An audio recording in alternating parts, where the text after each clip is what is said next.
2017년 겨울이었습니다. 그때 중국의 동북쪽 어떤 지방에서 우리 북한을 섬기시는 선교사님들 한 150여 명이 함께 수양회를 갖게 되었습니다. 한 14개 국가에서 오신 선교사님들이 인종을 초월해서 북한을 사랑하는 그 공통 분모를 가지고 모였던 그 자리가 너무 감격스러웠습니다. 그때 제가 그 수련회에 강사로 갔는데 그분들이 저에게 주셨던 주제가 그 출애굽 상황에서 하나님이 모세에게 주셨던 말씀이었습니다. 그러니까 Be still, know that I am God. 뒤에는 애국 군대가 쫓아오고 앞에는 홍해 바다가 가로놓였을 때 하나님께서 모세에게 야, 너 잠잠하라. 내가 하나님임을 알지어다. 이제 그 말씀을 주셨잖아요. 이제 그것을 주제로 모이게 된 겁니다. 저는 왜 그분들이 그 말씀을 수양의 주제로 정했는지 너무 잘 압니다. 그 당시에 북미 관계는 그야말로 최악으로 치닫고 있었습니다. 계속해서 미사일 쏘아대고 있고 당시에 미국 트럼프 대통령은 불로 응징하겠다고 협박을 하는 그런 상황에 선교사님들이 할 게 아무것도 없었다는 거예요. 그때 그들이 결정합니다. 우리가 함께 모여서 예배하고 기도하고 또 말씀을 들으면 홍해 바다가 열리는 기적이 일어날 것이다 라는 믿음으로 저를 초청한 겁니다. 여러분, 제가 얼마나 부담이 됐겠습니까? 이 부족한 목사인데 제 설교를 들으면 홍해가 갈라진다는 거예요. 정말 부담을 가지고 기도를 했는데 아무리 기도해 보아도 홍해가 갈라진다는 믿음이 안 생겨요. 2번, 3번 기도했습니다. 확신이 생기질 않아서 말씀을 준비했어요. 홍해는 갈라지지 않습니다. 그리고 영길에 도착을 했는데 그때 미주의 2세 목회자 한 분이 저를 픽업을 나왔어요. 한국말 잘 못하십니다. 그런데 이분이 저를 보시자마자 막 껴안으면서 목사님, 홍해 갈라질 줄 믿습니다 그러는 거예요. 제가 대답을 할 수 없었습니다. 그랬더니 제 짐을 트렁크에 실어주고는 자동차에 타는 저를 똑바로 쳐다보면서 목사님, 홍해 갈라진다니까요 이러는 거예요. 제가 할 수 없이 대답을 했습니다. 목사님, 아무리 기도해 보아도 이번에 홍해는 갈라지지 않습니다. 그랬더니 으슥한 곳에 차를 딱 세우면서 그런 말씀하시려면 여기서 내리세요 그러는 거예요. 너무 황당했습니다. 그래서 제가 그분에게 차근차근 설명했죠. 목사님, 홍해는 이미 갈라졌습니다. 홍해가 갈라졌기 때문에 이렇게 많은 해외에서 오신 선교사님들이 그 땅에 들어가서 지금 사업을 하면서 하나님 나라 복음을 전하는 거 아닙니까? 홍해는 한 번 갈라진 것으로 족합니다. 또 홍해를 열어달라고 하면 하나님 피곤해 하십니다. 이제는 여러분들의 기도가 바뀌어야 합니다. 어떻게 바뀌어야 될까요? 물어보더라고요. 그래서 이제는 홍해가 열렸으니 하늘문이 열려야죠. 하늘문이 열려야 하늘에서 만나 떨어지고 메추라기 떨어지고 불기둥 구름기둥 임하는 모습을 보면서 하나님을 기억할 거 아닙니까? 그랬더니 이분이 목사님 은혜가 됩니다. 다시 타세요 이러는 거예요. 여러분, 제가 왜 이 말씀을 드립니까? 오늘 본문에 나오는 다니엘의 상황도 다르지 않았다는 겁니다. 지금 다니엘은 그야말로 암울한 역사를 지나고 있습니다. 예루살렘은 초토화됐습니다. 성전은 짓밟혀 버렸습니다. 많은 이스라엘의 인재들은 다 포로로 잡혀갔습니다. 사방을 둘러보는데 새날이 올 것 같지 않습니다. 그래서 다니엘은 기도하지 않았을까요? 하나님, 우리가 하나님의 선택된 백성들인데 왜 우리가 이렇게 유린당해야 합니까? 이방신을 섬기는 저들에게 왜 우리가 이렇게 능욕당해야 합니까? 우리 하나님이 창조주 하나님, 모든 신 중에 뛰어난 신 맞습니까? 라고 질문하지 않았을까요? 우리는 그렇다 치고 성전이 지금 짓밟혔습니다. 하나님이 거하시는 당신의 집 아닙니까? 이방 사람들은 우리들에게 조롱합니다. 너희 집도 지키지 못하는 그 하나님을 너희들이 믿고 있느냐? 도저히 세상의 논리로 설명이 되지 않습니다. 하나님, 이 상황을 설명해 주셔야 해석을 할 수 있고 해석이 돼야 해결이 되지 않겠습니까? 그때 하나님께서 하늘 문을 열어주신 거예요. 그리고 하늘에 벌어지는 사건들을 보여주십니다. 그게 바로 다니엘이 보았던 환상이죠. 하늘에 벌어지는 그 이미지들을 보여주면서 이 그림으로 이 땅에 벌어지는 상황을 겹쳐서 보아라. 그랬더니 말도 안 되는 상황이 해석이 되는 겁니다. 갈 길이 보여지고 내가 지금 무엇을 해야 되는지를 다니엘은 정확하게 이해하게 되었던 것입니다. 바로 하늘에 벌어지는 그 사건으로 설명이 안 되는 이 상황을 설명해 준 책이 바로 다니엘서입니다.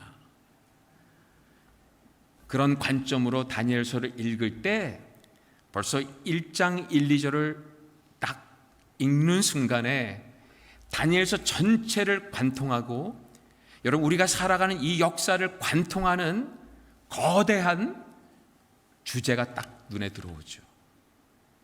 그게 뭘까요, 여러분? 한번 읽어보겠습니다. 그냥 듣기만 하시기 바랍니다.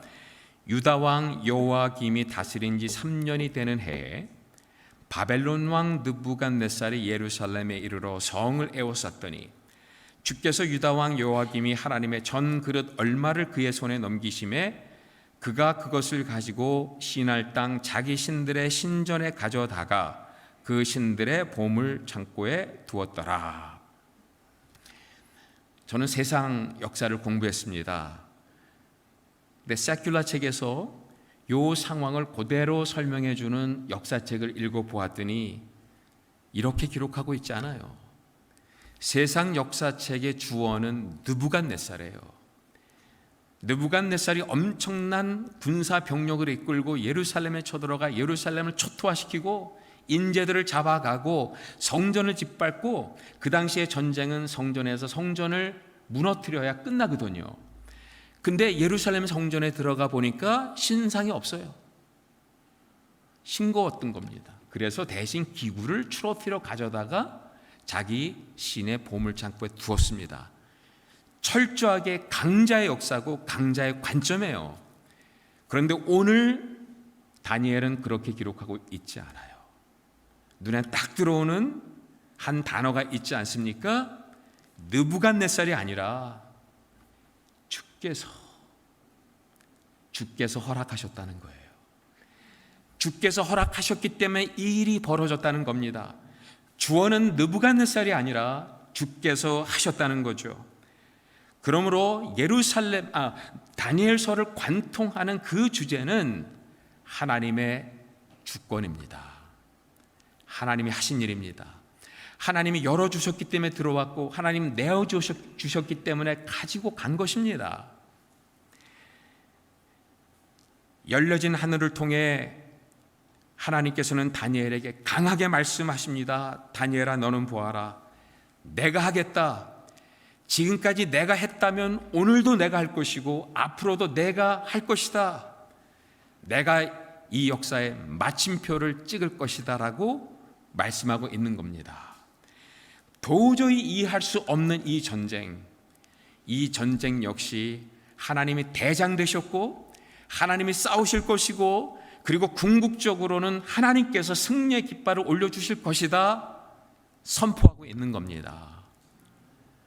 뿐만 아닙니다. 여러분, 다니엘에게 맡겨주신 하나님의 선교의 비전, 다니엘의 선교가 아닙니다. 하나님의 선교입니다. 하나님께서 시작하시고 하나님이 이끌어 가시고 하나님이 마침표를 찍을 하나님의 선교입니다. 다시 말하면 이스라엘의 회복을 원하시는 분은 하나님이요, 이 땅의 부흥을 원하시는 분은 하나님이요, 이 교회의 부흥을 원하시는 분도 하나님이시다라는 거예요. 우리가 부흥을 원하는 마음보다, 우리가 이 땅의 선교를 이루고자 하는 그 마음보다 하나님께서 이 땅에 이루시고자 하는 선교의 마음이 더 강렬하시다는 거죠. 그 마음을 우리가 보고 깨닫게 될 때 하나님의 선교가 우리를 통해서 시작된다는 겁니다. 여러분, 김 목사가 있어서 선교가 아니에요. 여러분들이 계셔서 선교가 아니에요. 이 교회가 있어서 선교가 아닙니다. 하나님의 선교가 있었기 때문에 나의 선교가 있는 것이고 이 교회 선교가 있는 줄 믿습니다. 그래서 그 하나님의 선교를 나의 선교로 붙들 때 사명으로 일어날 수 있게 되는 줄 믿습니다. 저에게 그런 일이 벌어졌어요. 1984년도에 미국 일리노이 주립대 얼베나 캠퍼스에 15,000명이나 되는 대학 청년들이 한 자리에 모였습니다. 선교를 위해서. 꿈을 꾸는 것 같았어요. 근데 마지막 날에 여러분들이 잘 아시는 빌리 그레이엄 목사님께서 설교를 하셨는데, 그분은 보통 원고 설교하세요. 근데 그날 15,000명 앞에서 원고를 덮고는 마치 안방에서 자녀들과 대화를 나누듯이 대화체로 설교를 하신 거예요. 얼마나 은혜가 됐는지. 설교를 다 마친 후에는 이 시간에 선교사 될 사람 일어나세요 그러는데 안 일어나면 큰일 날 것 같은 거예요. 벌떡 일어났어요. 근데 뭐 저만 일어난 게 아니고 그날 10,000명 이상이 일어난 겁니다. 그때 한국 코리안 아메리칸들 200명이 일어났어요. 그 200명 가운데 지금 미국 선교를 이끌어가는 리더들이 있어요. 하나님이 하신 겁니다. 그때 함께 기도하고 함께 은혜를 나누었던 그 친구들은 다 선교사로 갔는데 저는 3번 84년도부터 선교사로 가려고 했는데 하나님이 막으셨어요. 마지막에는 우리 아내가 쓰러져서 못 갔어요. 하나님께서는 나에게 목회를 통해서 선교사를 파송하는 그 일을 하라고 하시는가 보다 해서 열심히 목회했습니다. 교회 이름조차도 미션 커뮤니티 처치, 그냥 선교 공동체 이렇게 그냥 이름을 줬습니다. 한 달에 한 번씩 선교 메시지 전하고 단기 선교 가고 선교사님들 불러다가 선교 대회하고, 그렇게 제가 12년 동안을 담임 목회를 했는데, 여러분, 그렇게 제가 목이 터져라 선교를 외쳤으니 적어도 1년에 1명, 10명 정도 선교사로 나가야 되잖아요. 근데 12년 결산을 하는데 보니까 1명도 안 나간 거예요. 얼마나 마음이 상했겠습니까? 새벽 제단에 하나님 앞에 기도를 하는데 주님께서 저에게 말씀하시는 거예요. Why don't you? Why not now? 그때 23년 전에 제가 선교사로 헌신했던 그 순간이 떠오르고, 그때 들었던 말씀이 떠오르고, 그때 함께 나누었던 감격이 되살아나는 거예요. 내가 손을 들었었지. 그러면 내가 나가야지.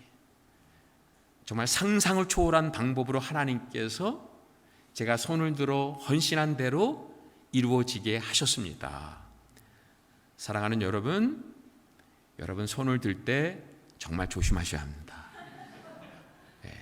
나는 까먹을 수 있는데 하나님은 다 기억하시고 신실하신 하나님께서 결국은 이루어 가시더라는 거예요. 근데 더 놀라운 건 이겁니다. 제가 담임 목사인 제가 선교사 1호로 나갔더니 줄줄이 사탕이에요. 그렇다고 제가 송한웅 목사님 선교사 나가라는 얘기 아닙니다. 저분은 이미 선교사로 선교사로 중국 땅에 가서 많은 일을 하고 오셨으니까 이제 여러분들이 나가셔야죠. 2세 전도사가 나가고, 찬양 인도하는 평신도가 네팔로 가고, 부목사님 한 분이 일본으로 가고, 비서 한 분이 또 필리핀으로 가고, 선교의 부흥이 일어나기 시작했던 거예요. 그때 저는 놀라운 사실을 알게 되었습니다. 선교는 하나님의 선교다. 내가 100번 찍어서 넘어가지 않았는데 하나님께서 한 번 찍었더니 그대로 이루어지더라는 거예요. 여러분, 그렇기 때문에 우리는 하나님의 때를 기다리며 분별하는 영적 눈을 뜨게 해달라는 기도를 하면 되는 겁니다. 그리고 그 하나님의 때를 믿음으로 기다리게 되면 하나님의 움직임이 보입니다. 그때 내가 동참하게 될 때, 우리 교회가 동참하게 될 때 사명으로 일어나는 좋은 교회 될 줄로 믿습니다. 여러분, 하나님의 선교라면 분명히 하나님께서 가지고 계신 전략이 있겠죠. 일하시는 패턴이 있겠죠. 방법이 있겠죠. 다니엘서는 바로 그 하나님의 일하시는 전략을 담아놓고 있다는 거예요. 그래서 저는 다니엘서를 꿈과 환상의 책으로 보지 않고 이 시대를 변혁시켜 나아가는 선교 전략서라고 보는 거예요.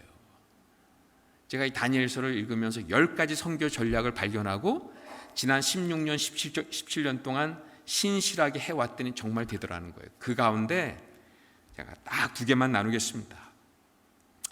하나님의 선교의 방식 2가지, 1장에 나타난 2개 전략입니다. 하나님의 선교는 전공법이에요. 중심의 싸움이라는 얘기입니다. 심장부의 싸움입니다. 나의 심장부를 지켜내요. 교회의 심장부를 지켜내고 저 세상의 심장부에 들어가 그 심장부를 하나님 나라로 바꾸어가는 역사예요. 심장부가 어디인지를 아셔야 합니다. 우리가 지켜야 될 심장부가 어디인지를 구별하셔야 합니다. 그렇다면 우리가 변화시켜야 될 저 세상의 심장부는 어디일까? 3절부터 5절에 그 해답이 있죠. 제가 한번 읽어보겠습니다. 왕이 환관장 아스푸나스에게 말하여 이스라엘 자손 중에서 왕족과 귀족 몇 사람, 그 흠이 없고 용모가 아름다우며 모든 지혜를 통찰하며 지식에 통달하며 학문에 익숙하여 왕궁에 설만한 소년을 데려오게 하였고 그들에게 갈대아 사람의 학문과 언어를 가르치게 하였고 또 왕이 지정하여 그들에게 왕의 음식과 그가 마시는 포도주에서 날마다 쓸 것을 주어 3년을 기르게 하였으니 그 후에 그들은 왕 앞에 서게 될 것이더라. 자, 보세요. 눈에 보이는 곳에서는 지금 하나님의 깃발이 내려오는 것 같아요. 여러분, 지난 팬데믹 상황에서 우리가 본 것은 하나님의 깃발이 내려오는 것 같죠. 북한 선교 다치고, 여기 우즈베키스탄에 유명한 선교사님 계시지만 우즈베키스탄 다치고, 아프가니스탄 다치고, 모든 것이 다치는 것 같아요. 하나님의 깃발이 내려오는 것 같아요. 성전 짓밟히고 인재들 다 포로로 붙들려 가고 바벨론 이름으로 창시 개명까지 했습니다. 분명히 이 세상의 깃발이 올라가고 있습니다. 하나님의 깃발이 내려오고 있습니다. 그런데 여러분, 눈에 보이지 않는 곳을 볼 수 있는 영안에 띄어야 돼요. 눈에 보이지 않는 세계 속에 하나님의 깃발이 올라가고 있다는 거예요. 눈에 보이지 않는 곳에 교회의 깃발이 올라가고 있다는 겁니다. 여전히 하나님은 일하고 계셨고 여전히 하나님은 당신의 스케줄대로 마지막을 향해 교회를 이끌고 가고 계셨다는 거예요. 아무도 모르게 구루터기들을 예배하고 있잖아요. 구루터기들을 통해서 새 역사를 쓰고 있잖아요. 그야말로 하나님께서 기뻐하시는 사드락, 메삭, 아벳느고, 다니엘 같은 아주 순수한 때묻지 않은 그 13살, 14살밖에 되지 않는 세대를 일으켜 세우고 계세요. 그리고 그들을 통해서 새 역사를 이루시겠다고 주님 말씀하는 겁니다. 그런데 여러분, 중요한 것은 하나님께서 그들을 지금 어디에서 일으키고 계세요? 적진의 심장부입니다. 예루살렘이 아니에요. 바벨론 왕궁 밖이 아닙니다. 바벨론 왕궁 가운데서도 가장 심장부, 그곳에 이들을 두셨다는 겁니다. 무려 70년 동안이나 이곳에 살게 하셨어요. 3번, 4번의 왕권이 바뀌었어요. 왕권이 바뀌면 신하들은 떠나가야 돼요. 그런데 이들은 떠나가지 않았어요. 70년을 신실하게 그곳에서 삽니다. 하나님이 박아두셨거든요. 그 결과 어떻게 됐습니까? 1장의 마지막 구절은 이렇게 결론이 납니다. 다니엘은 고레스 원년까지 있었더라. 성경을 아시는 분들은 여기에서 할렐루야가 나올 수밖에 없어요. 왜 그렇죠? 고레스는 이방 왕이지만 이 왕을 통해서 하나님은 이스라엘을 회복시켜 주셨어요. 70년 동안 적진의 심장부에서 신실하게 믿음으로 살았더니 하나님이 이스라엘을 회복시켜 주셨다는 겁니다. 심장부에서 결판 나는 싸움이었습니다. 무엇을 말해주는 것입니까? 하나님의 역사는 심장부에서 일어납니다. 부흥도 그렇고 선교도 그렇고. 그래서 하나님의 방법은 전공법이죠. 중심부의 싸움입니다. 내 중심을 지켜내고 저 세상의 중심을 장악하는 것이죠. 저는 2006년도에 하나님께서 중국에 대한 마음을 주셔가지고 중국을 리서치하기 시작했습니다. 그러다가 눈에 딱 들어온 숫자가 있었는데 105도 경도였었어요. 1040 윈도우에 대해서는 수도 없이 들어왔거든요. 1040 사이에 있는 미전도 종족. 그런데 경도 105도 선상을 놓고 보니까 이게 딱 중국의 동쪽과 서쪽이에요. 105도 선상의 동쪽은 기독교 나라, 105도 선상의 서쪽은 비기독교 나라더라고요. 어떻게 하나님의 복음이 105도 선상을 뚫고 가지 못할까? 그게 궁금해서 제가 2006년 11월 달에 중국 105도 선상 서쪽에 10개 도시를 선정을 했어요. 그리고는 가서 좀 비전 출입을 하고 싶은데 그때 우리 송한웅 목사님께서 중국 OMF 서남 디렉터로 계셨거든요. 생각이 났어요. 전화를 했죠. 나를 좀 도와주십시오. 105도 선상 서쪽에 있는 그 도시들을 안내해 달라고 했더니 흔쾌히 승낙해 주셔서 목사님과 함께 그때 도시들을 방문하게 된 거예요. 그때 마지막으로 갔던 도시가 티베트의 라사였었습니다. 해발 3,000m 이상이 있고 거기서 조금만 운전하고 들어가면 4,500m, 5,000m 되는 그야말로 숨이 콱콱 막히는 그곳에 둘이 간 겁니다. 성도에서 비행기를 타고 라사에 도착을 하게 되면 비행기 문이 열리면서 많은 분들이 뒷골이 땡긴다고 얘기를 합니다. 저 역시 비행기 문이 열리는 순간에 막 제 골을 바늘로 누가 찌르는 것처럼 그렇게 아픈 거예요. 제가 우리 송 목사님께 그랬습니다. 정말 견고한 진이다. 영적 눌림이 대단하다 그랬더니 목사님께서 웃으시면서 목사님 이거 영적 눌림 아니에요. 고산 반응이에요. 물 드시고 천천히 움직이시면 됩니다. 워낙 베테랑이시니까 가르쳐 주시는 대로 그대로 했더니 정말 괜찮은 거예요. 그리고 버스를 타고 1시간 가량 들어가면 라사입니다. 버스를 타려고 줄을 섰더니 중국 청년들이 007 가방 들고 지금 이곳에 사업하러 온 거예요. 흥분되기 시작했어요. 하나님께서 어떤 도시를 바꾸기 위해서 먼저 그곳의 문화를 바꾸시거든요. 지금 프리-이반젤리즘이 일어나고 있는 그 증거들이 저에게 보이기 시작하는데 흥분되기 시작했어요. 차를 탔습니다. 그때부터 제가 예배하기 시작했죠. 근데 그때부터 정말 영적 눌림이 있는 거예요. 창밖을 보는데 50m 간격으로 사원이 있고 만이채 돌리고 오체 투지하고 게다가 이 버스 안에 타고 있는 이 청년들은 전부 마약을 먹은 친구들처럼 고개를 다 젖히고 아무것도 못하고 있는데 그야말로 그때부터는 이 영적 전쟁입니다. 기도가 막혀요. 찬송이 안 나와요. 성경 말씀이 안 떠올라요. 막 스트러글 하고 있는데 그때 버스 안에서 음악이 흘러나왔죠. 목사님께서 옆에서 목사님 저 음악을 아십니까? 저 음악이 중국을 복음화했습니다 그러는 거예요. 가만히 들어보니까 제가 아는 음악이에요. 그 음악이 흘러나오면서 고개를 젖히고 있었던 중국 청년들이 고개를 들기 시작했고 어떤 청년들은 어깨를 움직이면서 같이 따라 부르기 시작했어요. 여러분 그 음악이 뭐였는지 아십니까? 온 나라 오시나요? 아나요? 대장금 노래가 흘러나온 거예요.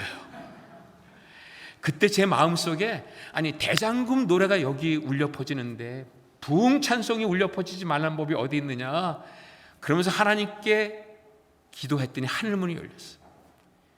부흥 찬송을 불렀습니다. 이 땅의 황무함을 보소서 그랬더니 하나님이 저에게 야 나는 보고 있다. 너만 보면 다 된다. 정말 하나님과 대화를 나눴습니다. 그렇게 예배하며 은혜 받으며 차를 타고 도착했는데 호텔에 들어서는 순간에 뭔가 영적 눌림이 또 오기 시작하는 거예요. 우리는 분명히 호텔을 예약을 했는데 들어가 보았더니 호텔이 아니었어요.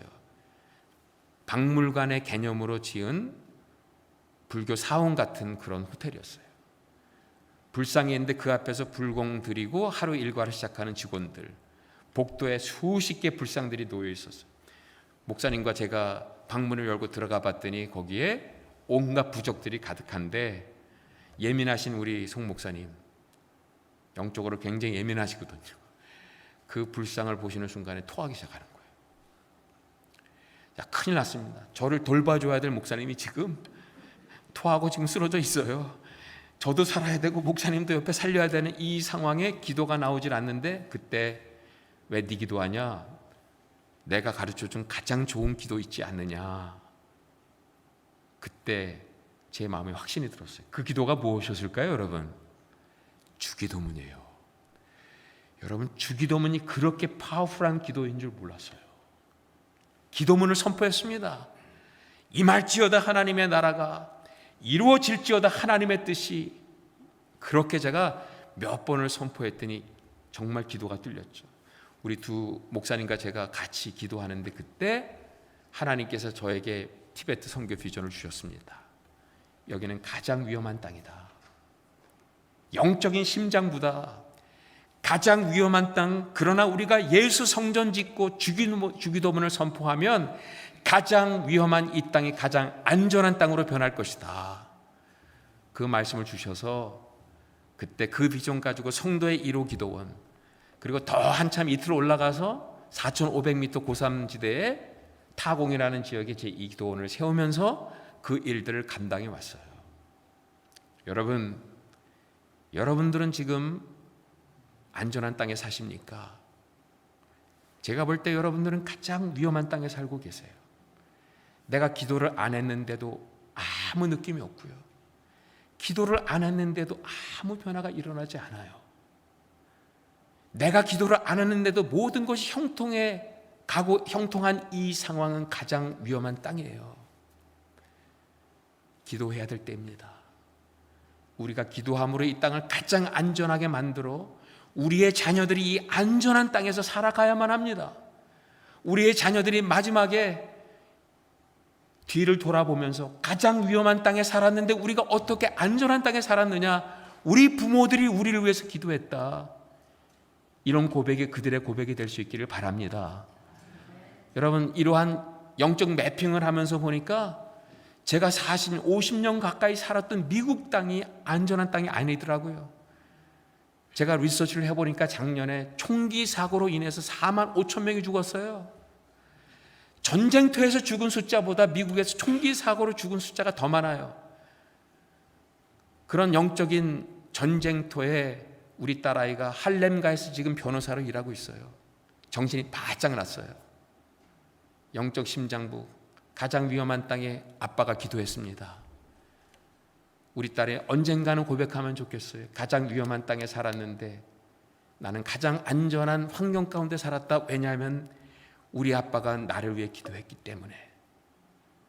이 고백을 저는 아빠로서 듣고 싶어요. 동일한 고백을 여러분들이 들었으면 좋겠어요. 영적인 심장부, 그곳에서 우리가 함께 기도할 때 이 땅을 가장 안전하게 만드는 아름다운 교회 될 수 있기를 바랍니다. 두 번째입니다. 그 중심에서 무엇을 해야 되느냐? 성전 예배를 드려야 합니다. 여러분, 이 땅의 성교는 예배와 예배의 싸움이에요. 달라이라마 성전의 예수 성전입니다. 만몬의 성전의 예수 성전입니다. 김일성 성전의 예수 성전입니다. 불로 응답하는 신이 참신이라. 누가 참다운 신을 예배하느냐? 예배 싸움인 거예요. 그런데 성전이 짓밟힌 거예요. 얼마나 좌절했을까요? 이제는 얼마 안 있으면 이 성전은 완전히 무너질 것입니다. 그렇다면 어떻게 중심을 지킵니까? 어떻게 중심에서 예배할 수 있습니까?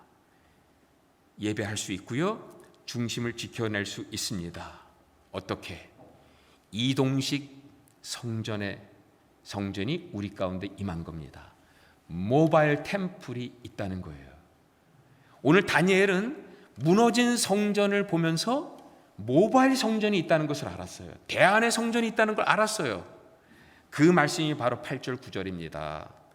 다니엘은 뜻을 정하여 왕의 음식과 그가 마시는 포도주로 자기를 더럽히지 아니하리라 하고 자기를 더럽히지 아니하도록 환관장에게 구하니 하나님이 다니엘로 하여금 환관장에게 은혜와 긍휼을 얻게 하신지라.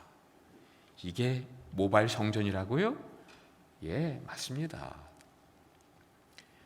성전이 무너졌을 때 이스라엘 백성들은 성전 예배를 드릴 수 없어요. 성전법을 지킬 수 없어요. 그때 이스라엘 백성들이 하나님께 요청합니다. 그럼 우리는 어디에서 예배합니까? 우리는 어떻게 성전법을 지킵니까? 했을 때 그들에게 대안의 성전법을 주셨어요. 그게 뭡니까? 바로 음식법입니다. 내가 먹으라는 음식을 먹고 먹지 말라는 음식을 먹지 말라. 그것을 공개적으로 하게 되면 그것이 바로 내가 이방 땅에서 바벨론 한복판에서 드릴 너의 삶의 예배다. 내가 그 예배를, 그 성전 예배를 받겠다 해서 다니엘은 오늘 왕의 음식을 거부하고 왕의 포도주를 거부한 겁니다. 좋은 음식 먹어서 헬스푸드를 먹어서 좀 오래 살겠다, 이게 아닙니다. 그것을 위해서 뜻까지 정할 필요 없어요. 좋은 음식 먹겠다고 뜻을 정하는 사람 봤습니까? 아닙니다. 예배하겠다고 뜻을 정한 거예요. 예배자가 되겠다고 그는 그의 인생을 드린 겁니다. 사실 다니엘은 목숨 걸고 예배한 거죠. 여러분, 이러한 상황이 있습니다. 제가 이게 온라인으로 나가기 때문에 말씀을 못 드리겠지만 제가 북한 땅에서 붙들려 있었을 때 정말 그 성전 한복판에서 그들이 드리는 그 예배 가운데서 제가 예배를 해야 되는데, 여러분, 예배 30분 1시간을 하기 위해서 하나님의 능력을 달라고 30분을 기도해야만 되는 상황이 있어요. 하나님의 능력이 아니면 예배자로 나아갈 수 없었던 순간이 있었어요. 그때 저는 알았어요. 뜻을 정해야 된다. 마음을 결정해야 된다. 내 인생을 걸고 하는 것이 예배다. 정말 그렇게 예배했더니 하나님이 하시더라는 겁니다. 하나님이 예배한 자 다니엘은 70년 동안 그 중심에서 모바일 성전을 지켰고 그곳에서 예배했을 때 하나님은 고레스 원년까지 살게 하는 은총을 베풀어 주셨고 이스라엘을 회복시켜주는 은혜를 맛보게 된 겁니다. 여러분, 다니엘처럼 쓰임받는 교회가 되길 원하십니까? 그렇다면 여러분, 예배자가 되십시오. 하나님은 그 한 사람의 예배자를 부르고 계십니다. 여러분, 오늘날 하나님은 일꾼을 부르시지 않습니다. 일꾼을 불러놨더니 결국은 자기가 좋아하는 일 하더라고요. 하나님은 예배하는 일꾼을 부르십니다. 하나님은 집사, 권사, 장로, 목사를 부르시지 않습니다. 선교사를 부르시지 않습니다.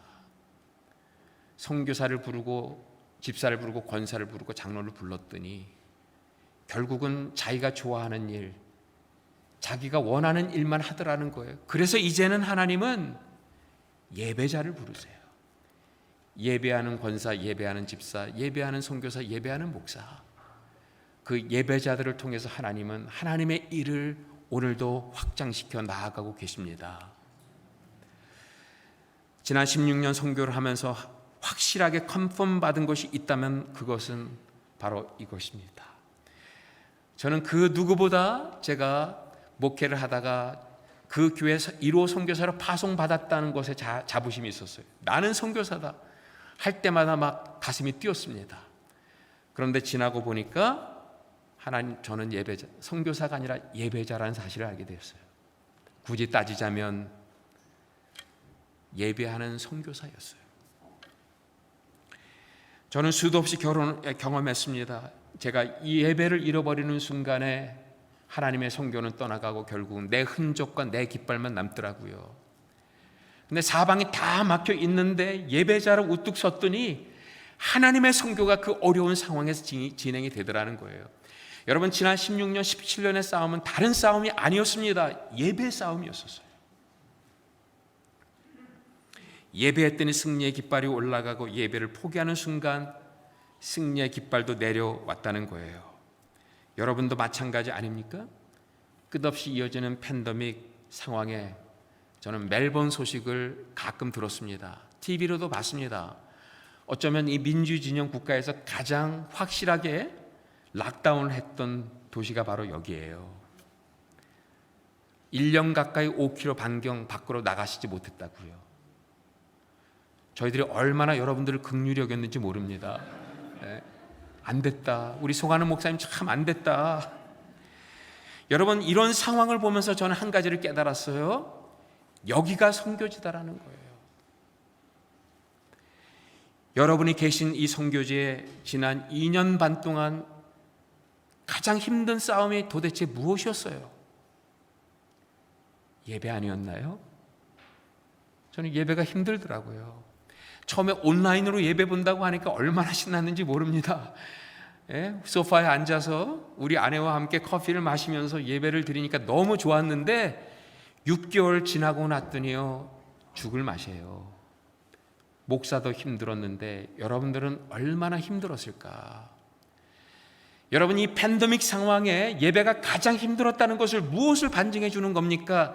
가장 치열한 영적 전쟁이 예배 자리에 있다는 겁니다. 우리가 예배하면 승리하는 것이고 예배 실패하면 다 실패하는 것이다. 이 반증이 아닙니까, 여러분? 제가 이곳에 와보니까 너무 은혜가 됐어요. 여러분들 앞에 말씀을 전하는데 막 제가 준비한 것보다 더 풍성하게 하나님이 부어주시는데 제가 여러분들의 반응을 보면서 거꾸로 은혜 받았어요. 저는 그때 알았습니다. 2년 반 동안 힘들고 어려운 상황에 이 재단에 심장부에서 이 예배를 지켜낸 분들이 계시구나. 누구인지는 몰라요. 그러나 누군가가 있는 거예요. 여러분들의 예배 때문에 이 교회가 살았고요. 여러분들의 예배 때문에 선교지가 살아났고 여러분들의 예배 때문에 하나님의 승리의 깃발이 보이지 않는 곳에 올라갔습니다. 여러분 축복합니다. 끝까지 마지막까지 신실한 예배자로 남아 계시기를 축복합니다. 마지막으로 이 얘기하고 마치겠습니다. 30대 중반에 미국의 대표적인 어떤 교회에서 제가 부목사 일을 했습니다. 미국에서 가장 큰 교회예요. 30대 34살인가 33살인가 그랬습니다. 그때 행정목사가 됐어요. 그게 부목사님들이 한 30-40명 되는데 행정목사만 당회에 들어갑니다. 근데 당회에 들어갔는데 못 볼 걸 본 겁니다. 막 서로 싸우고 반목하고 질시하는데 너무 마음이 힘들었습니다. 제가 감당할 수 있는 영역이 아니었어요. 그래서 그때 저는 40일 작정 기도를 시작했어요. 하나님, 저는 감당 못하겠습니다. 저에게 사역지를 허락해 주세요 하고 40일 꼬박꼬박 저와 아내가 기도를 했는데 40일 작정 기도 끝나는 날에 편지를 받았어요. 모 교회 담임 목사로 35살에 청빙을 받았어요. 근데 제가 그 청빙 서류를 받고 40일 작정 기도한 것을 후회했습니다. 왜냐하면 이 교회는 도저히 제가 가고 싶지 않은 교회예요. 제 영성으로는 감당할 수 없는 교회입니다. 제가 그 교회에서 2세 목회를 했어요. 근데 이제 다 떠나가고 1세들 45명 남았어요. 그 가운데 32명이 목사님 가족이에요. 목사님 가족교회에 제가 간 겁니다. 우리 선배님들이 너 거기 가면 죽어. 절대로 안 돼. 근데 작전기도 했는데 어떻게 안 갑니까? 들여다보았더니 원로 목사님이 계신데 남동생이 음악 목사예요. 누님의 남편이 수석 장로입니다.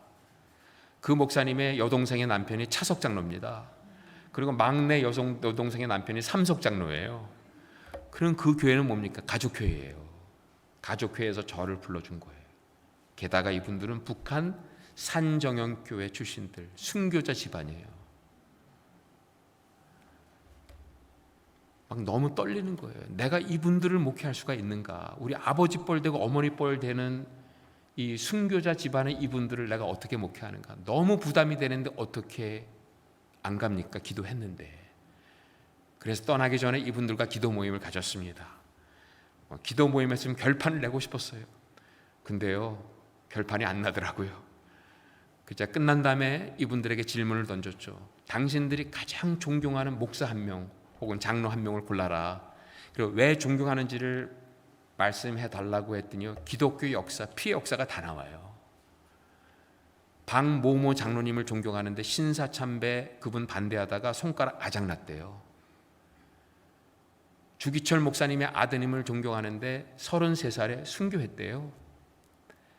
자기 아버님을 존경하는데 공산당한테 잡혀가서 죽었다는 거예요. 그리고 그곳의 원로 목사님은 초등학교 5학년 때 신사참배 반대하다가 학교에서 퇴학당했대요. 너무나 심란한 거예요. 이분들에게 존경받는 목사가 돼야 되는데 이분들에게 존경받기 위해서는요, 제 손가락 좀 나가야 합니다. 33살에 제가 순교 정도 해야 존경받고 예수님 때문에 불이익 당한 경험도 있어야 되고, 아무리 생각해 보아도 저는 예수님 때문에 불이익 당해본 경험이 없어요. 그날 밤에 저는 하나님 앞에 거의 밤새우다시피 하며 기도했어요. 어떻게 해야 이분들을 목회할 수 있을까요? 성경을 읽는데 세미한 음성이 들려와요. 네가 죽으면 다 된다. 제가 뭐라고 얘기했을까요? 하나님, 저는 그 정도는 압니다. 죽으면 되는 거 알겠는데 그 젊은 나이에 내가 죽겠다, 이게 쉽지 않습니다. 정직한 고백이 될 수 없어요. 그래서 막 고민하고 있는데 주님이 네가 선택하라 그러시더라고요.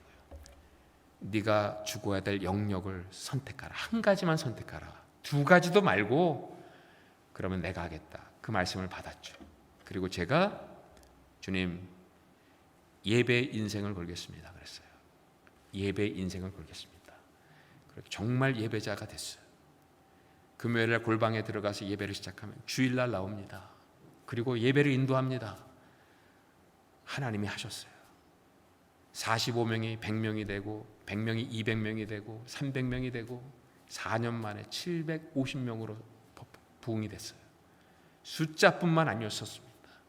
오시는 분들이요, 성경책만 가지고 오면 안 돼요. 눈물을 주시는 거예요. 감동을 주시는 거예요. 손수건을 갖고 오세요. 정말 감동의 동안이 마지막 마가의 다락방과 같은 역사를 체험한 거예요. 저는 그때 모든 걸 다 체험했어요. 근데 놀라운 것은 이겁니다. 그때 우리 교회 장로님들이 김 목사님이 이렇게 예배자로 하나님을 열심히 예배하고 있는데 이제는 좀 젊은 30대, 40대 집사님들과 함께 교회를 이끌어가면 좋겠다. 우리랑 당회안이 얼마나 부담이 되겠느냐 해서 당회를 해체시켰어요. 그리고 30대, 40대 집사님들로 운영회를 조직해 주셨어요. 그들과 함께 마음껏 목회했습니다. 그때 저는 알았어요. 예배가 파워인 것을. 사명으로 일어나라. 여러분, 사명으로 일어나기를 원하십니까? 먼저 예배자가 되십시오. 그러면 사명을 주십니다. 예배자로서 받은 그 사명을 감당해낼 때만 그 사명이 하나님의 영광을 드러내는 열매가 맺혀지는 겁니다. 하나님은 오늘도 예배자를 찾고 계세요. 하나님께서 찾으시는 한 사람의 예배자, 그 예배자가 저와 여러분이 되기를 주님의 이름으로 축복합니다. 기도하겠습니다. 사랑의 주님, 감사합니다. 하나님께서 세우신 이 교회에 정말 부족한 종이 와서 말씀에 가운데 교제를 나눌 때 하나님께서 우리가 준비한 것보다 더 큰 일을 해주셔서 감사합니다. 정말 하나님은 신실하신 종입니다.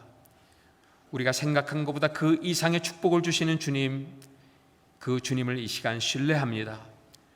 그리고 주님께서 기뻐하시는 참다운 예배자가 되어서 우리의 영적 심장부를 지키고 저 세상의 영적 심장부를 장악하는 아름다운 사명자들로 우리 모두를 세워 주시옵소서. 하나님, 이 예배를 위해서 우리에게 능력이 필요합니다.